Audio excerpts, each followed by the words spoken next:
Olá, tudo bem? Hoje nossa aula é de História, na qual estudaremos sobre as comunidades de afrodescendentes e Quilombo dos Palmares. Primeiro, vamos relembrar um pouco do que estudamos na aula passada.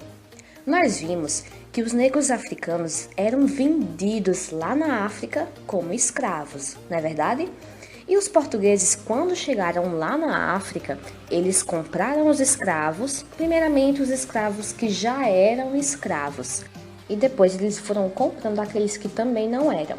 E como é que eles trouxeram esses escravos aqui para o Brasil? Lembram que eu falei que esses negros africanos vinham para o Brasil em navios?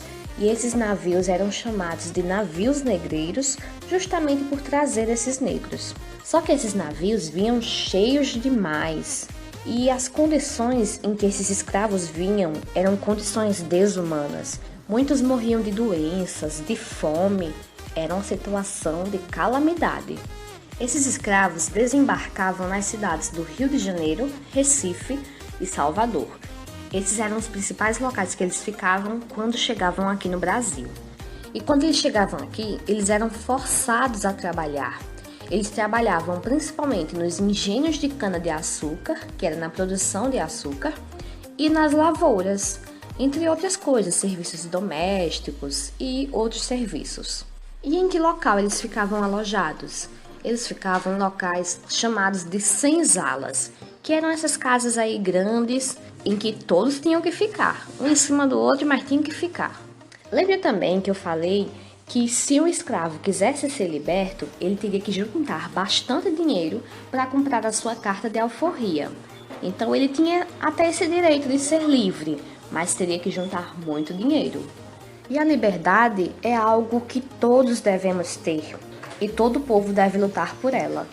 E esses negros africanos, mesmo não tendo dinheiro para comprar a sua carta de alforria, mas eles lutavam de todas as formas, com unhas e dentes, para conseguir a sua liberdade.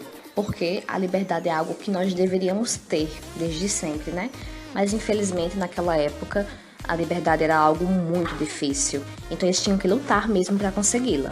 Em todos os locais onde os escravos trabalharam, aconteceram revoltas contra os senhores. Os senhores eram os donos dos escravos. Aconteceram revoltas, rebeliões, lutas e fugas, porque muitos escravos tentaram fugir. E aconteceram revoltas, rebeliões e lutas porque eles não aceitavam essa condição de ser escravos, então tentavam de todas as formas ter a sua liberdade. Muitos escravos acabavam fugindo, mas infelizmente a maioria era encontrada e depois acabava sofrendo porque eram agredidos, eram castigados por ter fugido.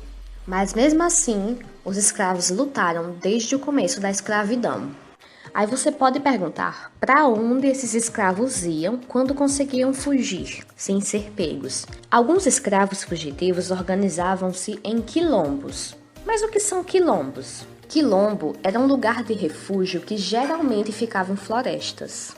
Ou seja, eram casas que ficavam mais afastadas para que ninguém encontrasse, né? Então eles se abrigavam nessas casas, que o conjunto dessas casas era chamado de quilombo, tá bom? Alguns quilombos ficaram bastante conhecidos. Um quilombo muito conhecido e muito famoso foi o Quilombo dos Palmares, que ficava entre Alagoas e Pernambuco. O último líder desse quilombo foi um homem chamado Zumbi dos Palmares.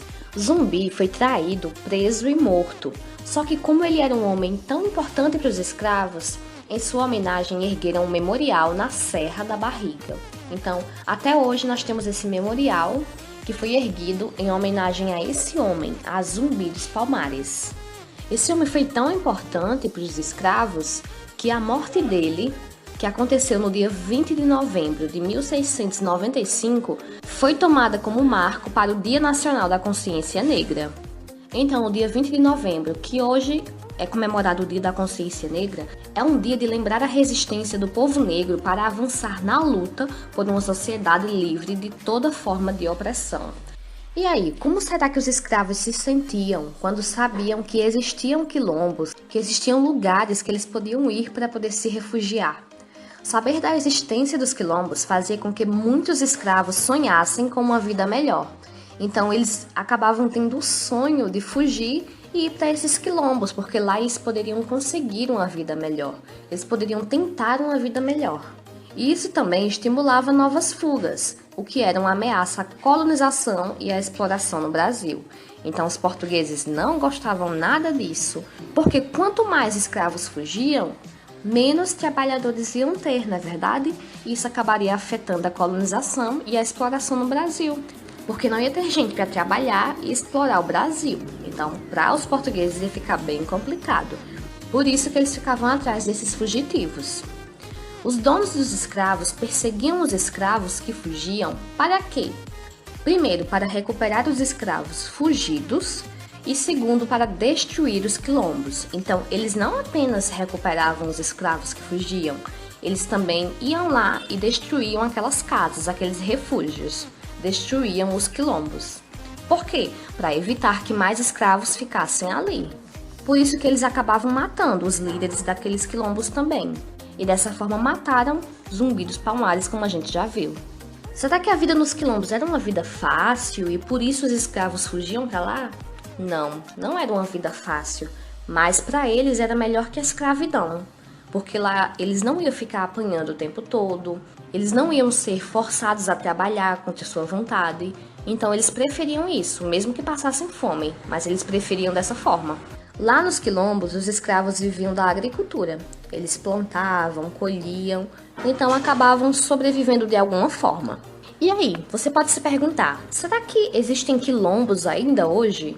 Ainda hoje, há comunidades formadas por descendentes africanos, inclusive descendentes de africanos que moravam em quilombos. Então, isso existe ainda hoje em dia, tá bom?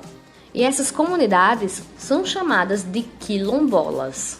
Hoje em dia, para preservar essas comunidades e sua cultura, existe a Fundação Cultural Palmares, que fica aqui no Brasil. Então é uma fundação muito importante porque ajuda a preservar e a manter a cultura africana. Então é isso, espero que vocês tenham compreendido esse assunto. A gente fica por aqui, até a próxima aula. Beijos!